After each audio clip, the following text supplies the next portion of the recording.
So Warframe's next mainline update, the Jovian Concord, has now been delayed by a little bit. We're not entirely sure how long. Maybe by the end of this week or maybe next week. We don't know. Actually, hold on a minute. Stop right now. I know someone's already writing DE laid in chat. You could say that the update has been DE laid with a smug grin on your face. Just stop it. Just stop it. Just stop it. Now, the Jovian update was scheduled to drop sometime this week. It was supposed to be today, hopefully, but Rebecca confirmed on Twitter and on a forum post as well that it has been pushed back until maybe next week or whenever it is ready. Hopefully, it will drop sooner. We just don't know. Now, she also posted that they are still working hard on refining the Disruption game mode, polishing off some badass moments from a certain new boss fight, you know the one that's coming where the sergeant doesn't get one-shotted as you speed past him with your Volt. Who am I kidding? Sergeant's always going to be one-shot. He's always going to be the whipping boy. I bet he absolutely hates the Nightwave assassinate missions, right? A squad of Volts zipping past him as one of them bangs him in the head and keeps going. Now, the new fight, of course, is the Ropa Lowlist, or some of you are calling it the Ropa Lolly. Shocking, or whatever you want to call it, the Flydalon or the Flyby, or Flydalon's probably the most likely you're going to call it.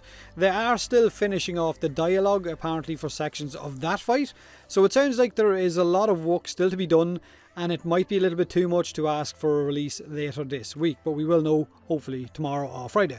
Now, we have been told that the new clan event is going to arrive with this update to show off the new Disruption game mode, and in order to prepare yourself or your clan, we're being told that you need to make sure that you're in a clan before it actually starts so that you can take part in it, because new members won't be able to help your clan out and take part in scoring those points if they're not in that clan before the event starts. So don't join a clan after the event starts. Stay in your current one or join one before that happens.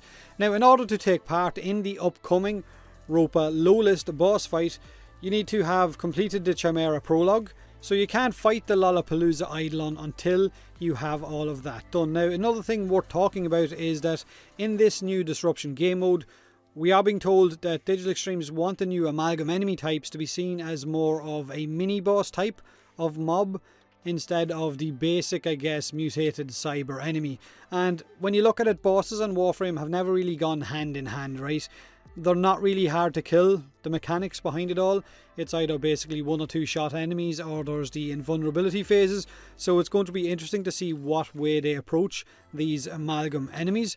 If you were to look back at your time playing Warframe and all of the bosses you have fought, whether it was first time around or whether it was your 100th time fighting that boss encounter, what exactly would you classify as the best boss to fight in Warframe? I'm sure everyone will have a difference of opinion. For me, first time around, first encounter with a certain boss would have been Lephantis. The very first time that update dropped to fight him, or even when it was the Exploiter Orb when it first appeared, the first few times fighting it was quite enjoyable, the first few times that is, and even fighting Stalker at the end of that quest, you know the one I'm talking about, they were rather enjoyable. So it's going to be interesting to see how these amalgams are handled. Now, it's going to be a mini boss that spawns into an already fast scaling endless game mode that allows you to skew its reward rotation by activating certain terminals, while also making it even harder with debuffs or making it even easier with buffs for you and your squad. So it all sounds great, it really does, and it could be really challenging, but, and this is a big old but, what's the rewards? That's all a lot of people are asking. Are we looking at another possible endo farm, which I don't think we really need? We have enough of those in game already. Or a credit farm, again, we have those. Kuva farm, we have those.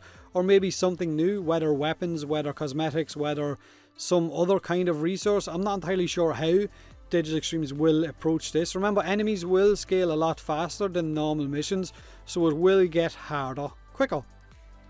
Shouldn't have said that. Now, a lot of you have already said that if the rewards aren't there, you simply won't run this new mission type, and that's fine. I'm genuinely hoping it's going to be worthwhile and fun at the same time, and challenging as well, but of course time will tell. Now, on top of that, we know that our end mission screen is getting changed. Pablo shared that on Twitter, and it's going to look quite different. So when picking a new relic in between rotations in a Fisher mission, it will allow you to refine that relic if you wanted to before actually picking it. So again, make sure you're in a clan for this upcoming clan event before the update actually drops, because it won't take it into account. you joining a clan as a new player. Your score won't matter, and it might hurt your chances at getting certain rewards as well. Hopefully it won't. I don't think it has in the past, and the update might still come tomorrow or might still come Friday. Only time will tell. Do me a huge favour, hit that like button if you enjoyed the video, or don't if you didn't. Subscribe for more Warframe, and as always, thanks very much for watching.